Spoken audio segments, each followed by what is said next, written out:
ಈ ಘಟನೆ ಬಗ್ಗೆ ಹೆಂಗೆ ಹೇಳೋದು ನನಗೆ ಗೊತ್ತಾಗ್ತಿಲ್ಲ. ಒಳಿಕೆ ಒಂದು 4 ದಿವಸ ಚೆನ್ನಾಗಿದೆ ಅಷ್ಟೆ. ಫುಡ್ ಪಾಯ್ಸನ್ ಆಗಿ ಸುಮಾರು ಪ್ರಾಬ್ಲಮ್ ಆಯಿತು. ನಿನ್ನೆಯಿಂದ ಸ್ವಲ್ಪ ಹುಷಾರಾಗಿದೆ. ಸಿನಿಮಾ ಕಟೌಟು ನೋಡಿಲ್ಲ, ಯಾವುದೂ ನೋಡಿಲ್ಲ. ಸಾಕಿ ಬೆಳೆಸಿದಂಥ ಮಗುನ ಒಂದು ಕಾರಲ್ಲಿ ಆಕ್ಸಿಡೆಂಟ್ ಆಯಿತು.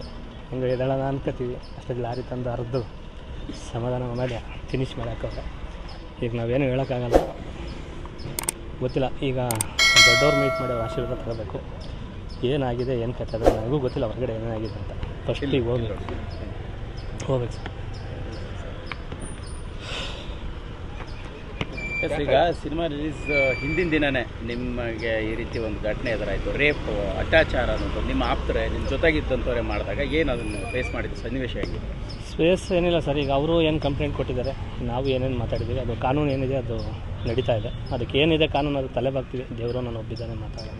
ಇದೆಲ್ಲ ವಿಚಾರ ಒಂದು ಕಡೆ ಆದರೆ ಈ ಶಿವಣ್ಣ, ದರ್ಶನ್, ಧ್ರುವ ಅವ್ರ ಬಗ್ಗೆ ಮಾತಾಡೋದು ಆಡಿಯೋ ಎಲ್ಲೋ ನಿಮ್ಮ ಇಡೀ ಕರಿಯರ್ಗೆ ಕಲ್ಲಾಗ್ತದೆ ಅದು ಸರ್. ನನಗೆ ವಾಸ್ತವ ಜನಕ್ಕೆ ಗೊತ್ತಾಗ್ತಿದೆ. ಈಗ ಪ್ಲ್ಯಾನಡ್ ಅನ್ನೋದು ನಾವು ದಡ್ರಲ್ಲ, ಎಲ್ಲರಿಗೂ ಜನಕ್ಕೆ ಗೊತ್ತಾಗ್ತಿದೆ. ಈಗ ಒಂದು ರೇಪ್ ಅಂತ ಕೊಟ್ಟಾಗ ಅದಕ್ಕೆ ಜನಕ್ಕೆ ರಿಯಾಕ್ಟ್ ಮಾಡಿದಾಗ ಅದು ಎಲ್ಲಿ ಪಾಸಿಟಿವ್ ಆಗುತ್ತೋ, ಜನ ಬೇಕಾಗೇ ಬಂದವರು ಅಂತ ಜನ ಥಿಯೇಟ್ರಿಗೆ ಹೋಗಿ ಸ್ಟಾರ್ಟ್ ಆಗ್ತದೋ, ಅದಕ್ಕೆ ಆಡಿಯೋ ಇನ್ನೊಂದು ಅದ್ರ ಮೇಲೆ ಇನ್ನೂ ಬಿಗಿಯಾಗಿ ಒಂದು ಸ್ಟಿಕ್ ಆನ್ ಮಾಡ್ತಾರೆ. ಅಂದರೆ ನಿಲ್ಲಿಸ್ಬೇಕು, ಇದನ್ನು ಏನಾರು ಒಂದು ಮಾಡಬೇಕು ಅಂತ ಪ್ಲ್ಯಾನೆಡ್ ಅನ್ನೋದು ಗೊತ್ತಾಗ್ತಿದೆ. ಅದ್ರ ಬಗ್ಗೆ ನಾವೇನು ಹೇಳೋಂಗಿಲ್ಲ. ಮತ್ತು ಶಿವಣ್ಣವ್ರ ಬಗ್ಗೆ ನಾವು ಆ ಥರ ಹೇಳೋಂಗೆ ಇಲ್ಲ. ನಾವು ನಮ್ಮ ಇಂಡಸ್ಟ್ರಿಗೆ ಆಲದ ಮರ ಅವ್ರ ಬಗ್ಗೆ ನಾವು ಯಾಕಂದ್ರೆ ಅಣ್ಣವ್ರು ನಮ್ಮಲ್ಲೂ ಫೋಟೋ ಇದೆ. ಶ್ರೀಕಂಠ ಮೂವಿಲಿ ಅವ್ರ ಜೊತೆ ಜೂನಿಯರ್ ಆರ್ಟಿಸ್ಟಾಗಿ ಕೆಲಸ ಮಾಡಿದ್ದೀನಿ. ಅವ್ರ ಫೋಟೋ ನಮ್ಮಲ್ಲೂ ಇದೆ. ಆಮೇಲೆ ಅವ್ರ ಬರ್ತ್ಡೇ ದಿವಸ ಇವತ್ತು ಚಂದ್ರಪಟ್ಟಣಕ್ಕೆ ಹೋಗಿ ಅಮ್ಮ ಆಶ್ರಮ ನಾಗಣ್ಣ ಅಂತ ಇದ್ದಾರೆ. ಅವ್ರ ಬರ್ತ್ಡೇ ದಿವಸ ಏನು ಮಾಡ್ತೀವಿ ನಾವು ಅಂತ ಸುಮ್ಮನೆ ನಾವು ಮೂರ್ತಿ ಸರ್ ಅಂತ ನಾವು ಮಾಡ್ತೀವಿ. ಅವ್ರಿಗೆ ಆರೋಗ್ಯ ಇದಾದಾಗಲೂ ಕೂಡ ನಾವು ಪೂಜೆ ಮಾಡಿಸಿದ್ದೀವಿ.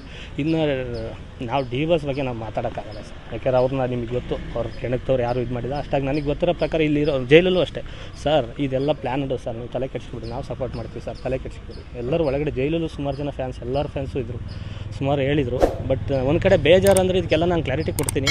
ಸಿನಿಮಾ 3 ವರ್ಷ ತುಂಬ ಸ್ಟ್ರಗಲ್ ಮಾಡಿರೋಂಥ ಸಿನಿಮಾ. 3 ವರ್ಷ ಅನ್ನ ನೀರು ಡಯಟ್ಗಳೆಲ್ಲ ಮಾಡಿ, ಊರೆಲ್ಲ ಕೆಲಸಗಳೆಲ್ಲ ಬಿಟ್ಟು ಎಲ್ಲ ಮಾಡಿ ತೂಗಿ ಇದಕ್ಕೊಂದು 2 ಜನ 3 ಜನ ಡೈರೆಕ್ಟ್ರು ಹೊಸಬ್ರಿಗೆ ನಾನು ಯಾಕೆ ಹೀರೋಗಿ ಮಾಡಬೇಕು ಅಂತ 2 ಜನ ಚೇಂಜ್ ಆಗ್ತಾರೆ. ಇನ್ನೊಬ್ಬರು ಬರ್ತಾರೆ, ಅವರು ಸರಿಯಾಗಿ ಇವನಿಗೆ ಏನು ಮಾಡೋದು ಅಂತ ಕಥೆನೇ ಬಿಟ್ಕೊಡ್ತಿರಲಿಲ್ಲ. ಅವರು ಒಂಥರ ಮುಚ್ಚಿ ಮರೆಯಲ್ಲಿ ಒಂದು ಕೆಲಸ ಮಾಡಿದರು, ಅವರು ಚೇಂಜ್ ಆಯ್ತಾರೆ. ಕೊನೆಗೆ ರಾಮನಾರಾಯಣ ಸರ್ ಬಂದು ಒಂದು ಹೊಸ ಪ್ರತಿಭೆ ಹುಟ್ಟಾಕಬೇಕು ಅಂತ ಅವರು ನಮ್ಮ ಯೋಗರಾಜ್ ಭಟ್ರು ಸರ್ ಈ ಸಿನಿಮಕ್ಕೆ ಒಂದೊಂದಲ್ಲ ಸರ್ ಪ್ರಾಬ್ಲಮ್ ಆಗಿರೋದು ಆಗಿದೆ ಬರ್ತಾ ಆಗ್ತಾನೇ ಇದೆ. ಒಂದು ಮಧ್ಯೆ ಏನೋ ಒಂದು ಆಗ್ತಿದೆ. ಮಧ್ಯೆ ಇದು ಯಾವುದೋ ಒಂದು ಇನ್ಸಿಡೆನ್ಸ್ ನಡೆಯುತ್ತೆ, ಸಿನಿಮಾನೇ ರಿಲೀಸ್ ಮಾಡಲ್ಲ ಅಂತಾರೆ. ಕೊನೆಗೆ ಎಲ್ಲ ಮುಗಿಯುತ್ತೆ. ಆದರೆ ಒಂದು ಕರೆ ಬಂದಿದ್ದಕ್ಕೆ ನನಗೆ ಇನ್ನೂ ಅದು ತಡ್ಕೊಳಕ್ಕಾಗ್ತಿಲ್ಲ. ಭಾವಪೂರ್ವ ಶ್ರದ್ಧಾಂಜಲಿ ರೆಡಿ ಮಾಡ್ಕೋ ಫೋಟೋ ಇಡೀ ಕರ್ನಾಟಕ ನೀನು ನೋಡಿಯೋಕ್ಕೆ ರೆಡಿ ಆಗವ್ರೆ ಅಂತ ಅಂದರು. ಯಾಕೆ ಏನಾಯಿತು ಅಂತ ನಮಗೇನು ಬೇಕು ಅದೆಲ್ಲ ರೆಡಿ ಮಾಡ್ಕೊಂಡಿದ್ದೀವಿ, ಅದು ಹೆಂಗೆ ಬದುಕ್ತೀವಿ ಬದುಕು ಅಂದರು. ನಾನು ಅವ್ರ ಹೆಸರು ಹೇಳಲ್ಲ, ಯಾರು ಸವಾಸನೂ ಬೇಡ. ನಮಗೆ ಹೆಂಡ್ರು ಮಕ್ಕಳವ್ರೆ, ಹಳ್ಳಿಲಿರ್ತಾರೆ, ಒಬ್ಬೊಬ್ಬರೇ ಮನೇಲಿರ್ತಾರೆ. ನಾವು ಯಾರು ಸವಾಸನೂ ಬೇಡ ಸರ್. ಮನು ಚೇತರಿಸ್ಕೊಳ್ಳೋಕೆ ಸ್ವಲ್ಪ ಟೈಮ್ ಬೇಕು. ಆದರೆ ಕಲೆ ಕುಗ್ಗಿಲ್ಲ ಸರ್. ಕಲೆ ಅದೇ ಕಲಾವಿದನಾಗಿ ಶಾರದೆ ಯಾವತ್ತೂ ಸಾವೇ ಇಲ್ಲ ಅದಕ್ಕೆ. ಬಟ್ ಸ್ವಲ್ಪ ದಿವಸ ಕುಗ್ಗಿದ್ದೀನಿ, ಎದ್ದೇಳ್ಬೇಕು ಸರ್. ಯಾರು ಇಷ್ಟೆಲ್ಲ ನಿಮ್ಮ ವಿರುದ್ಧ ಷಡ್ಯಂತ್ರ ಮಾಡಿದವರು ಸರ್ ಇದ್ದಾರೆ ಸರ್. ಒಂದು 3-4-5 ಜನ ಇದ್ದಾರೆ. ನಾವು ಅವ್ರ ಹೆಸರು ಹೇಳೋಕ್ಕೆ ಇಷ್ಟಪಡಲ್ಲ. ನಾವು ಒಂದು ಸತಿ ತುಣಿದ ಮೇಲೆ ಮತ್ತೆ ಅದನ್ನು ಕ್ಲೀನ್ ಮಾಡ್ಕೊಳಕ್ಕೆ ಹೋಗ್ಬೇಕು ಹೊರತು ಮತ್ತು ನಾವು ಅವ್ರ ಹೆಸರು ಹೇಳೋದು, ಮತ್ತು ಅವ್ರು ರಿಯಾಕ್ಟ್ ಮಾಡೋದು, ಮತ್ತಿನ್ನೇನೋ ಒಂದು ಬೇರೆ ಆಡಿಯೋ ಬಿಡೋದು, ನಾವೇನೋ ಒಂದು ಮಾಡೋದು, ಅದು ಮಾಡಬಾರ್ದು. ಮತ್ತು ನಾನು ಇನ್ನು ಮುಂದಕ್ಕೆ ನನಗೆ ಒಂದು ಅನಿಸಿದ್ದು, ಇಷ್ಟು ದಿವಸ ಏನೋ ಸ್ವಲ್ಪ ಹುಡುಗಾಟದಲ್ಲಿ ಚೈಲ್ಡ್ ಥರ ಏನೋ ಆಡ್ಕೊಂಡಿದ್ದೆ ಅಂತ ನನಗೆ ಅನ್ನಿಸ್ತು. ಈಗ ಒಂದು ಒಳ್ಳೆ ಬುದ್ಧಿ ಕಲಿಸಿದ್ದಾರೆ, ಜೈಲೊಂದು ಒಳ್ಳೆ ಪಾಠ ಕಲಿಸಿದೆ. ಇನ್ನು ಮುಂದಕ್ಕೆ ನಾನು ಹೆಂಗೆ ಬುದ್ಧಿ, ಇಷ್ಟು ದಿವಸ ನಾನು ಕನ್ನಡಿಗರು ಯಾರ್ಯಾರು ಸ್ಟ್ರೈಕ್ ಮಾಡಿದ್ರು, ಯಾರ್ಯಾರು ಬೈದ್ರು ತಪ್ಪಲ್ಲ. ನನಗೆ ಅದು ಆಡಿಯೋ ಕೇಳಿದಂಗೆ ನನಗೆ ಮೈ ಉರಿತು, ನಮ್ಮ ಏನು ಗುರಿದು ಅಂತ ಈ ಥರದ್ದು ನನಗೆ ಅನ್ನಿಸ್ದಾಗ ಅವ್ರು ಅನ್ನಿಸೋದ್ರಲ್ಲಿ ತಪ್ಪಿಲ್ಲ. ನನಗೆ ಯಾರ್ಯಾರು ಬೈದವ್ರೆ ಏನೇನು ಅಂದಿದ್ದಾರೆ ಎಲ್ಲರೂ ಕನ್ನಡಿಗರೇ ಅಂದವ್ರೆ, ಬೇರೆ ಭಾಷೆಯವರೇನು ಅಂದಿಲ್ಲ. ನನಗೆ ಎಲ್ಲ ತಂದೆ ತಾಯಿಗಳು ನನಗೆ ಬುದ್ಧಿ ಕಲೀಲಿ ಅಂತ ಬೈದವ್ರೆ ಹೊರತು ನನ್ನೇನು ಹೊಡೆದಾಕ್ಬೇಕು ಸಾಯಿಸ್ಬೇಕು ಅಂತ ಯಾರೂ ಅಂದಿಲ್ಲ.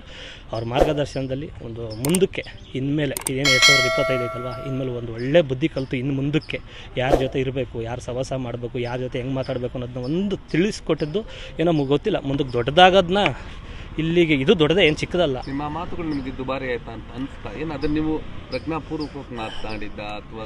ನಂದು ಅಲ್ಲವೇ ಅಲ್ಲ ಸರ್. ನಾನು ಅದನ್ನು ಪ್ರತಿಯೊಂದು ಹೇಳ್ತೀನಿ, ಒಂದು ಟೈಮ್ ಬರುತ್ತೆ ಅದು ಏನಾಗಿದೆ ಏನು ಮಾಡಿದ್ದಾರೆ ಅಂತ. ಆಡಿಯೋ ಕ್ರಾಪ್ ಮಾಡಿ ಆಡಿಯೋ ನಿಷೇಧದಲ್ಲಿ ಮಾತಾಡಿರೋದು ಮನುದೇ ಅಂತ.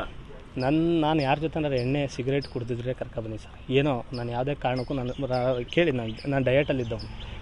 ಇದು ಹೆಂಗಾಯಿತು ಏನು ಕತೆ ಅನ್ನೋದನ್ನು ನನಗೆ ಒಬ್ಬರು ಫೋನ್ ಮಾಡಿ ಹೇಳ್ತಾರೆ ಬೆಳಗ್ಗೆ. ಒಂದು ಆಡಿಯೋ ರೆಡಿ ಮಾಡಿದ್ದೀನಿ, 50,000 ಆಯಿತು. ಅದನ್ನು ಬಿಡಲ್ಲ ನಾನು. ಅದೊಂದು ಇನ್ಯಾವುದೋ ಆಡಿಯೋಗಳು ಬಿಡಲ್ಲ ನಾನು. ಪ್ರೂವ್ ಮಾಡ್ಕೊಳಕ್ಕೆ ಹೋಗಲ್ಲ. ಯಾಕೆಂದರೆ ಇವ್ನು ತಪ್ಪು ಮಾಡ್ಯವನೇ ಪ್ರೂವ್ ಮಾಡ್ಕೊಳಕ್ಕೆ ಬರ್ತಾವನೆ ಅಂತ ಅನಿಸುತ್ತೆ. ಈಗ ಏನು ದೊಡ್ಡವರಿಗೆ ಅಂದಿದ್ದೀನಿ ಅವ್ರ ಹತ್ರ ಹೋಗ್ತೀನಿ, ಇರೋ ಸತ್ಯ ಹೇಳ್ತೀನಿ ಅಣ್ಣ ಹಿಂಗೆಲ್ಲ ಮಾಡಿದರು. ಯಾಕೆ ಜನಕ್ಕೆ ವಾಸ್ತವ ಗೊತ್ತಾಗ್ತಿದ್ದಾರೆ ಸರ್, ನಾವು ಸುಳ್ಳು ಹೇಳಂಗಿಲ್ಲ, ವಾಸ್ತವ ಗೊತ್ತಾಗ್ತಿದೆ. ಒಂದು ರೇಪ್ ಅಂತ, ಏನು ವಾಸ್ತವ ರೇಪ್ ಅಂತ ಮಾತಾಡಿದ್ದೆ ಆಡಿಯೋ ಅಲ್ವಾ ಸರ್, ಅಲ್ವೇ ಅಲ್ಲ. ನಾನು ಯಾವ ಸಮರ್ಸ್ಕೊಳ್ತೀರಿ?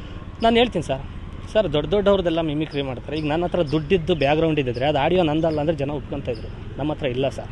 ಊರಲ್ಲಿ ಯಾವುದೋ 1.5 ಎಕರೆ ಜಮೀನು ಇಟ್ಕೊಂಡು ಶುಂಠಿ ಅಲಗಡ್ಡೆ ಬೆಳ್ಕೊಂಡು ಅದ್ರ ಮೂಲಕ ಇಲ್ಲಿ ಯಾವುದೋ ಒಂದು ಕಲೆ ನಂಬ್ಕೊಂಡು ಎಲ್ಲರನ್ನೂ ಒಂದು ದೊಡ್ಡವ್ರ ಆಶೀರ್ವಾದ ತಗೊಂಡು, ಕುಲದಲ್ಲಿ ಕೀಳಿ ಯಾವುದೋ ಟೈಟ್ಲು ಶಿವಣ್ಣ ಅವ್ರದ್ದು ಅಂತ 50 ಸತಿ ಹೇಳಿದ್ದೀನಿ, ಅವ್ರು ಕೊಟ್ಟಿರೋಂಥ ಟೈಟ್ಲು, ಅಣ್ಣವ್ರ ಆಶೀರ್ವಾದ ಸಿಕ್ಕಿದ್ದು, ಇಷ್ಟೆಲ್ಲ ಹೇಳ್ದವನು ಈ ಥರ ಧ್ರುವ ಸರ್ಜಾ ಸರ್ ನಮ್ಮ ಪೋಸ್ಟರ್ ಲಾಂಚ್ ಮಾಡ್ಯಾರ ಸರ್. ಯಾರಾದರೂ ಅದು ಗೊತ್ತಿಲ್ಲ ಏನೇನು ಮಾಡಿದ್ದಾರೆ ಅಂತ, ಬಟ್ ನನಗೆ ಅದೊಂದು ಹೇಳಿದ್ದು ನನಗೆ ಇನ್ನೂ ಕಿವಿಲಿ ಗುಯ್ ಅಂತಿದೆ. ಬೆಳಿಗ್ಗೆ ಫೋನ್ ಮಾಡಿ ನಮಗೆ ಏನು ಮಾಡಬೇಕು 2 ಥರ ಪ್ಲ್ಯಾನ್ ಆಗಿದೆ, ನೀನು ರೇಪ್ ಅನ್ನೋದ್ರಲ್ಲಿ ಏನಾದರೂ ಬದುಕಿಸ್ಕೊಂಡ್ರೆ ಇನ್ನೊಂದು ನಾವು ರೆಡಿ ಮಾಡಿದ್ದೀವಿ, ಅದು ಹೆಂಗೆ ನೋಡೋಣ ಅಂತ ಅಂದರು. ಅದು ಯಾರು ನೀವು ಜೈಲಿಗೆ ಬಂದಮೇಲೆ ಆಡಿಯೋ ಬಂದಿದ್ದು? ಹ್ಞೂ ಸರ್, ಅದೇ. ಹಂಗಾದ್ರೆ ನಿಮ್ಗೆ ಜೈಲಿಗೆ ಬಂದಮೇಲೆ ಫೋನ್ ಮಾಡಿದ್ರಾ? ಇಲ್ಲ ಮುಂಚೆನೇ ಒಂದು ಹೇಳಿದ್ರು, ಇಂಟ್ ಕೊಟ್ಟಿದ್ರು 3 ಜನ. ನಾನು ಇಷ್ಟೆಲ್ಲ ಯಾಕೆ ಮಾಡ್ತಾಯಿದ್ರು, ಅದೇನು ಆಡಿಯೋ ಏನು ಕೊಡಿ ಹೋಗ್ಲಿ ನಿಮ್ಗೆ ಏನು ದುಡ್ಡು ಬೇಕಾ ಹೇಳಿ, ಏನೋ ಒಂದು ಮಾಡ್ಸೋಣ ಪ್ಲೀಸ್, ಹಿಂಗೆ ಯಾಕೆ ನನ್ನ ಜೀವನ ಹಾಳು ಮಾಡ್ತೀರಾ ಪ್ಲೀಸ್ ಅಂತ. ಅದು ಏನಾನ ಬೇರೆ ಆಯಿತು ನನಗೆ.